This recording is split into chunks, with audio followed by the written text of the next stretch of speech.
तो दोस्तों, क्योंकि सास भी कभी बहू थी के आज के एपिसोड की शुरुआत वहीं से होती है जहां तुलसी गाड़ी में बैठे उसी कपल को देखकर बड़े ही कड़वाहट के साथ कहती है कि पति अपनी पत्नी को चॉकलेट और फूल देता होगा, लेकिन एक दिन वही प्यार किसी चॉकलेट के रैपर या कागज की तरह सड़क पर कुचला हुआ पड़ा होगा। तुलसी का इशारा मिहिर की बेवफाई की तरफ होता है। वो कहती है कि पत्नी कितनी भी मेहनत से घर सजा ले, पति के लिए उसका कोई मोल नहीं होता और वो उसे छोड़कर आगे बढ़ ही जाता है। इधर तुलसी की बातें सुनकर मिहिर बहुत भावुक हो जाता है। वो कुछ बोलने के लिए हाथ बढ़ाता है, लेकिन तभी ड्राइवर आकर बताने लगता है कि उसे कच्चा रास्ता मिल गया है। इधर मिहिर अपनी बात नहीं कह पाता। इसके बाद तुलसी की आंखों में आंसू देखकर वो एक अनजान लड़की को बुलाता है और फूलों का गुलदस्ता उसको देता हुआ नजर आता है। फिर मिहिर तुलसी की हाँ में हाँ मिलाते हुए कहता है कि वो सही कह रही है। लोग प्यार की बड़ी बड़ी बातें करते हैं, लेकिन अगले ही दिन वो प्यार और फूल दोनों बासी हो जाते हैं। तो इस पर तुलसी कोई जवाब नहीं देती और मुंह फेर लेती है। दूसरी तरफ मुन्नी भी ट्रैफिक जाम में फंसी हुई होती है और राहुल का इंतजार कर रही होती है, जो सरप्राइज के बहाने कहीं चला गया होता है। इत्तेफाक से उसी जाम में ऋतिक भी फंसा होता है। वो मुन्नी को देख लेता है और उसको फोन करता है। ऋतिक इधर मुन्नी को अपने राइट साइड देखने को कहता है और फिर उसको हाय बोलता है।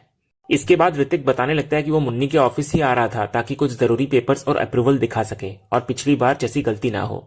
वो माफी भी मांगता है कि बिना बताए वो आने वाला था। तो इस पर मुन्नी कहती है कोई बात नहीं। इसके बाद मुन्नी कहती है कि ट्रैफिक खुलने में वक्त लगेगा, इसलिए वो यहीं पर आ जाए। तो ऋतिक अपनी गाड़ी से उतरकर फाइल लेकर मुन्नी की गाड़ी में आ बैठता है और मुन्नी पेपर्स चेक करने लगती है।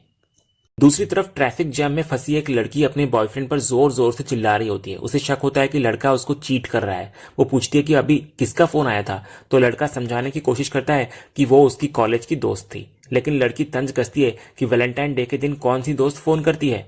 इतना कहकर दोनों के बीच बहस जारी रहती है।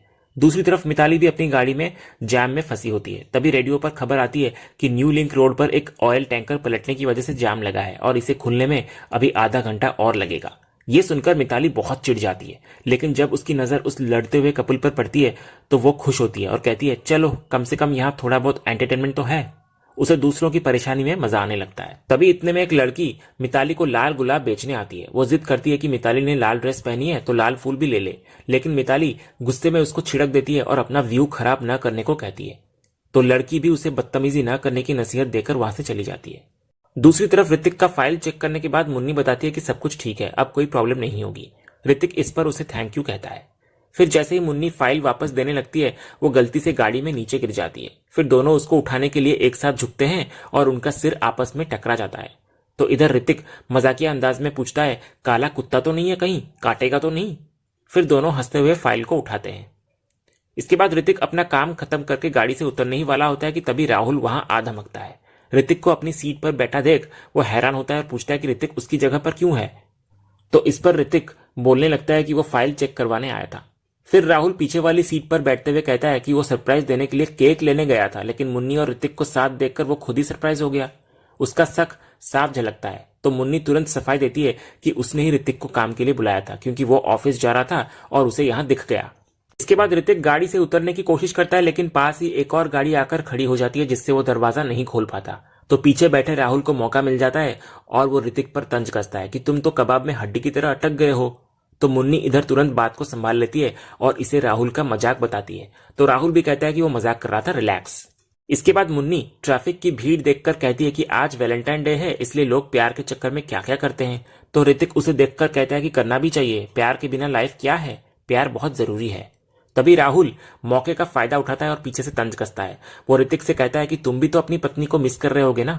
राहुल याद दिलाता है कि ऋतिक यहाँ फंसा है, जबकि उसकी पत्नी मिताली घर पर उसका इंतजार कर रही होगी। वो ऋतिक को जलाने के लिए कहता है कि तुम हमारे बीच कबाब में हड्डी बन गए हो। तभी ऋतिक बात को संभालते हुए कहता है कि वैलेंटाइन डे एक विदेशी कंसेप्ट है जो उसके लिए नहीं बना। उसके लिए तो अपनी वेडिंग एनिवर्सरी मना लेना ही बहुत बड़ी बात होती है। तो मुन्नी भी उसकी हाँ में हाँ मिलाती है, लेकिन राहुल मुन्नी की तरफ देखकर रोमांटिक बातें करने लगता है। वो जानबूझकर ऋतिक के सामने कहता है कि भले ही ये कंसेप्ट विदेशी हो, लेकिन प्यार तो उनका अपना है। वो कहता है कि मुन्नी के साथ उसका हर दिन वैलेंटाइन है। ये सब सुनकर ऋतिक को जलन और असहजता होती है, इसलिए वो दूसरी तरफ मुंह फेर लेता है। इसके बाद राहुल इधर मुन्नी को केक काटने के लिए कहता है और उसे अपने हाथों से केक खिलाता है। तभी ऋतिक मजबूरी में ये सब कुछ देख रहा होता है। दूसरी तरफ मिताली ट्रैफिक में फंसकर चिढ़ गई होती है। उसे शक होता है कि ऋतिक मुन्नी के साथ होगा। तो जब वो ऋतिक को कॉल लगाती है तो उसका फोन नहीं लगता। तो वो गुस्से में मुन्नी को कॉल करती है। इधर मुन्नी अनजान होकर पूछती है कि कौन बोल रहा है, जिससे मिताली और भड़क जाती है।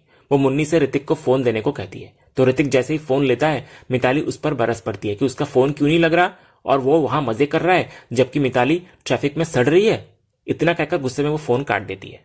इसके बाद ऋतिक मुन्नी की गाड़ी के पास खड़ी दूसरी गाड़ी के ड्राइवर को हटाकर जगह बनवाता है और वहां से उतर जाता है। उसके जाते ही राहुल पिछली सीट से उतरकर मुन्नी के पास सामने वाली सीट पर आकर बैठ जाता है। राहुल मुन्नी से तंज कसता है कि ऋतिक की टाइमिंग कुछ ज्यादा ही गलत नहीं है, वैलेंटाइन डे पर ही उसे पेपर्स लेकर आना था। तो मुन्नी तुरंत सफाई देती है कि यह सिर्फ एक इत्तेफाक था और कुछ नहीं।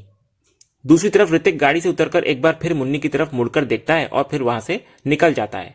इधर मिताली की मुसीबत और बढ़ जाती है। जिस लड़की को उसने फूल लेने से मना कर दिया था वो अब अपनी दो सहेलियों को लेकर आ चुकी होती है। वे तीनों मिलकर मिताली को घेर लेती हैं और फूल ले लो का शोर मचाकर उसको परेशान करने लगती है। तो चिढ़कर मिताली अपनी गाड़ी का कांच ऊपर कर लेती है।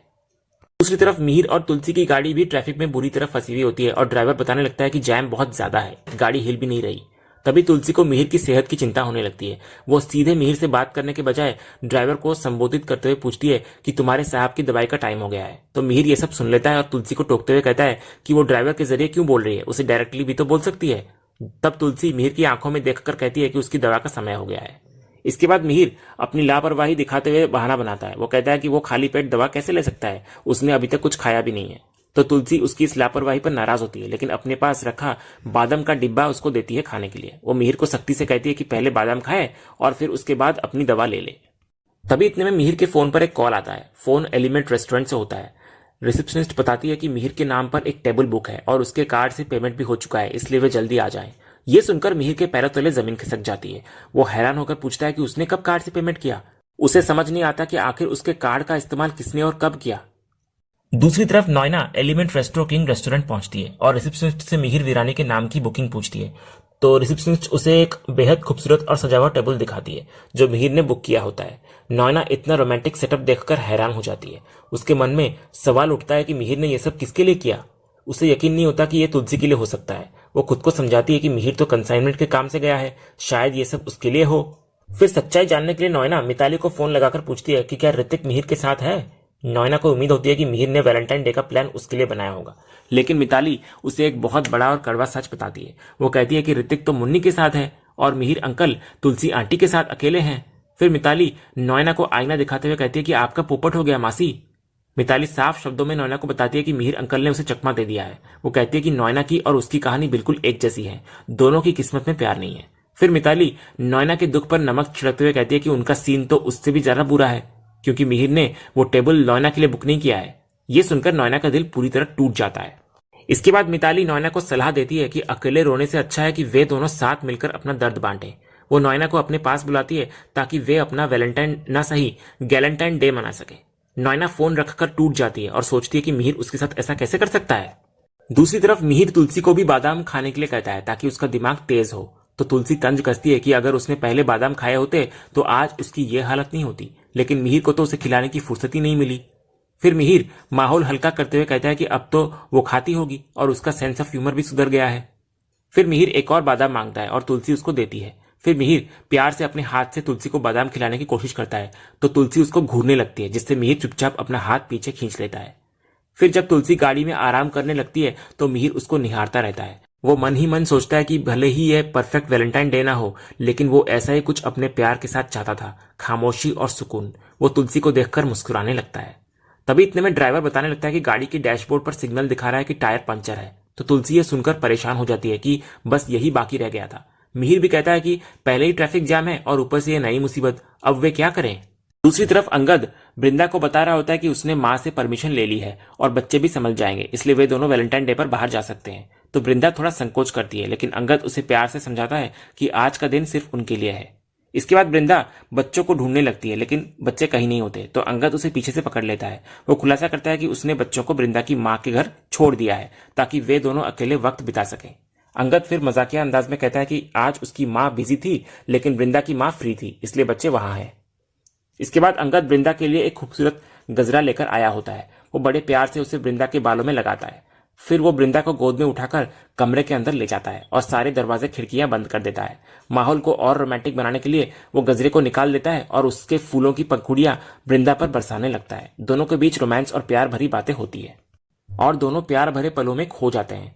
तभी रोमांस के बीच अचानक दरवाजे पर दस्तक होती है। अंगद हैरान होता है कि कौन हो सकता है। दरवाजे खोलने पर बच्चे अंदर दौड़ते हैं और सीधे बिस्तर पर कूद जाते हैं। अंगद के होश उड़ जाते हैं क्योंकि उसने तो उन्हें सुलाकर आया था। इधर अक्षय बताने लगता है कि उन्होंने एक बुरा सपना देखा। जब वो सपना बताने लगता है तो अंगद उसको रोक देता है और मजाक में कहता है कि बुरे सपने सच हो जाते हैं, जैसे उसका रोमांस का सपना टूट गया। इधर बच्चे आगे बताते हैं कि नानी और मामी ने उन्हें डरा दिया था कि आज रात लाल भूत निकलेगा, इसलिए वे डरकर वापस आ गए। तो इधर बृंदा अंगद से फिर माफी मांगती है तो अंगद कहता है इट्स ओके। फिर अंगद बच्चों को सुलाने के लिए एक कहानी सुनाने लगता है। कहानी एक राजकुमार और राजकुमारी की होती है जिनकी शादी हो जाती है। जब अक्षय पूछता है कि क्या वे खुशी खुशी रहने लगे तो अंगद मजाकिया अंदाज में कहता है कि शादी के बाद उनके बच्चे हुए और बस कहानी खत्म। अंगद का इशारा यह होता है कि बच्चों के आने के बाद रोमांस की कहानी खत्म हो जाती है, जिसको सुनकर बृंदा मुस्कुराने लगती है। फिर बच्चों को और चिढ़ाने के लिए वो कहानी में एक भूत ले आता है। वो कहता है कि एक बड़ा सा भूत आया और राजकुमार से बोला कि उसे राजकुमारी के पास सोना है। वो भूत बिल्कुल वैसे ही आकर दोनों के बीच सो गया जैसे अक्षय और माधवी उनके बीच सोए हैं। बच्चे शिकायत करते हैं कि ये गंदी कहानी है, तो अंगद वृंदा को देखकर इशारा करता है कि बच्चों को यह कहानी पसंद नहीं आएगी क्योंकि वे खुद ही वो भूत है। फिर अंगद बच्चों को एक अच्छी वाली कहानी सुनाकर सुला देता है। दूसरी तरफ देव सलोनी को उसी एलिमेंट रेस्ट्रो किंग रेस्टोरेंट में लेकर आता है जहां मिहिर वीरानी के नाम से बुकिंग हुई थी। असल में ये बुकिंग देव ने ही मिहिर के कार्ड से सलोनी के लिए किया था। इधर सलोनी इतना महंगा सेटअप देखकर हैरान होती है, लेकिन देव उसे फीलिंग्स देखने को कहता है। इधर सलोनी फिर फोन पर बात करने थोड़ी देर के लिए बाहर जाती है। तभी देव की नजर उसी टेबल पर बैठी नोयना पर पड़ती है तो देव घबरा जाता है। उसे लगता है कि नोयना आंटी हिसाब लेने आई होंगी क्योंकि उसने दादू का कार्ड और नोयना से भी पैसे लिए थे। तो सलोनी के सामने अपनी पोल खुलने के डर से वो वहां से भागने की सोचता है। इसके बाद सलोनी को देव खींच कर ले आता है और उसको बोलता है कि उसने चूहा देखा है अंदर। वो झूठ बोलता है कि रेस्टोरेंट में हाइजीन नहीं है, इसलिए वे कहीं और जाकर खाएंगे। तो सलोनी को शक तो होता है, लेकिन वो मान जाती है और देव उसको वहां से लेकर निकल जाता है। इधर नोयना अभी भी उसी टेबल पर मिहिर का वेट कर रही होती है। वो परेशान होती है कि मिहिर ने टेबल बुक किया और एडवांस भी दिया, तो अभी तक आया क्यों नहीं। उसे अंदाजा भी नहीं होता कि बुकिंग मिहिर ने नहीं बल्कि देव ने की थी। दूसरी तरफ गाड़ी का टायर पंचर होने की वजह से मिहिर भी तुलसी को पास के एक रेस्टोरेंट में लेकर आता है। तुलसी वहां रुकना नहीं चाहती और कहती है कि मैकेनिक 20 मिनट में टायर बदल देगा, तो यहां बैठने की क्या जरूरत। तो मिहिर अपनी चोट का वास्ता देता है। वो कहता है कि टूटे पैर के साथ वो 20 मिनट सड़क पर खड़ा नहीं रह सकता और उसे जोरों की भूख भी लगी है। वो मजाक में कहता है कि तुलसी के बादामों ने ज्यादा असर नहीं दिखाया। तो तुलसी जाने लगती है, लेकिन तभी वहां परफॉर्म करने वाले 2 कलाकार आते हैं और विनती करते हैं कि उनका शो शुरू होने वाला है, इसलिए वे बैठ जाएं। मिहिर भी कहता है कि उठकर जाना अच्छा नहीं लगेगा। तो आखिरकार तुलसी मान जाती है और मिहिर इधर खाना ऑर्डर करता है। इसके बाद रेस्टोरेंट में वही लड़की माइक पर वैलेंटाइन डे और प्यार के बारे में बातें करना शुरू करती है। वो कहती है कि आज हर कोई अपने तरीके से रोमांस को सेलिब्रेट कर रहा है। जब वो बातों में डूबने की बात करती है तो हमें अंगद और वृंदा का खुशनुमा पल दिखाया जाता है जो साथ में मजे कर रहे होते हैं। जब वो मजे में खाने पीने की बात करती है तो कैमरा मिहिर और तुलसी पर जाता है जो साथ में बैठे होते हैं। और जब वो एक तरफा प्यार और इंतजार की बात करती है तो हमें नोयना का उदास चेहरा दिखाया जाता है जो अभी भी अकेले मिहिर का इंतजार कर रही है। इसके बाद होस्ट कहती है कि हो सकता है कोई अपने प्यार को दिल में दबाकर बैठा हो या शायद कोई अपने प्यार को हार चुका हो। वो कहती है कि सिचुएशन चाहे जो भी हो, सब में एक चीज कॉमन है और वो है प्यार। वो कहती है कि चाहे वो गुस्से में हो, खुशी में हो, इंतजार में हो या उदासी में, प्यार आज हर तरफ है। चाहे वो किस्मत में हो, सामने हो या साथ हो या ना हो, लेकिन आज हर किसी के ख्यालों में कोई ना कोई जरूर है। ये सब सुनकर मिहिर मुस्कुराते हुए तुलसी की तरफ देखने लगता है, मानो उसके सारे जज्बात उन शब्दों में बयां हो रहे हो। इसके बाद वो लड़की एक स्पेशल गाना गाती है। जैसे ही सुर गूंजते हैं तुलसी चौंक जाती है क्योंकि ये मिहिर और उसका फेवरेट गाना होता है। मिहिर भी तुलसी को प्यार से देखने लगता है। तुलसी को इधर तुरंत अपनी एनिवर्सरी का वो पल याद आने लगता है जब मिहिर ने यही गाना उसके लिए गाया था। पुरानी यादें और मिहिर की मौजूदगी तुलसी को अंदर तक हिला देती है। वो उन जज्बातों का सामना नहीं कर पाती। वो अचानक मिहिर से कहती है कि तुम खाना खाकर आ जाना, मैं बाहर जा रही हूँ। इतना कहकर वहां से वो उठकर तेजी से चली जाती है। दूसरी तरफ रेस्टोरेंट में अकेली बैठी नोयना के टेबल पर वेटर ढेर सारा खाना लगाता हुआ नजर आता है। नोयना मना करती है, लेकिन वेटर कहने लगता है कि ये 15,000 की बुकिंग में शामिल है और अब किचन बंद हो रहा है, इसलिए उसे यही खाना होगा। इधर भरे हुए टेबल पर अकेले बैठी नोयना को पुरानी बातें याद आने लगती हैं। उसे याद आता है कि कैसे अस्पताल में मिहिर ने तुलसी की तारीफ की थी, कैसे डॉक्टर ने तुलसी का हाथ मिहिर के घुटने पर रखवाया था और कैसे आज सुबह मिहिर ने कबूल किया था कि वो कंसाइनमेंट के लिए सिर्फ तुलसी की खातिर जा रहा है। तो इधर फिर नोयना को एहसास होता है कि मिहिर हमेशा तुलसी के ही आसपास रहता है। तो गुस्से में नोयना फैसला करती है कि मिहिर और तुलसी के बीच चल रहे इस बीवी और पार्टनरशिप के ड्रामे को अब उसे खत्म करना ही होगा। दूसरी तरफ तुलसी घर लौटकर बहुत भावुक हो जाती है। वो अपने पर्स से एक लाल गुलाब निकालती है और उसको देखकर रोने लगती है। यहाँ हमें एक बहुत बड़ा खुलासा देखने को मिलता है। हमें फ्लैशबैक में याद दिलाया जाता है कि गाड़ी में जब मिहिर ने कहा था कि ये फूल हमारे मरे हुए रिश्ते के लिए है, तो तुलसी ने वो गुलदस्ता वापस कर दिया था। लेकिन अब पता चलता है कि गुलदस्ता लौटाने से पहले तुलसी ने चुपके से एक गुलाब उसमें से निकालकर अपने पर्स में रख लिया था। तुलसी ने मिहिर से कह तो दिया था कि वो किसी और के हिस्से का प्यार नहीं लेती, लेकिन असल में उसने मिहिर की निशानी को अपने पास सहज कर रख लिया था। तो तुलसी की इसी खामोश मोहब्बत और आंसुओं के सीन के साथ आज का ये एपिसोड यहीं खत्म होता है। तो दोस्तों, आज का ये वीडियो आपको कैसा लगा कमेंट के माध्यम से हमको कहिएगा, और कमेंट में हाइप करना भी मत भूलेगा, और वीडियो को लाइक शेयर सब्सक्राइब करना भी मत भूलेगा, ताकि ऐसे ही रोज लेटेस्ट एपिसोड के अपडेट्स आप हमारे इस चैनल पर पा सकें। तो मिलते हैं हम एक नया एपिसोड के रिव्यू में, तब तक के लिए नमस्कार।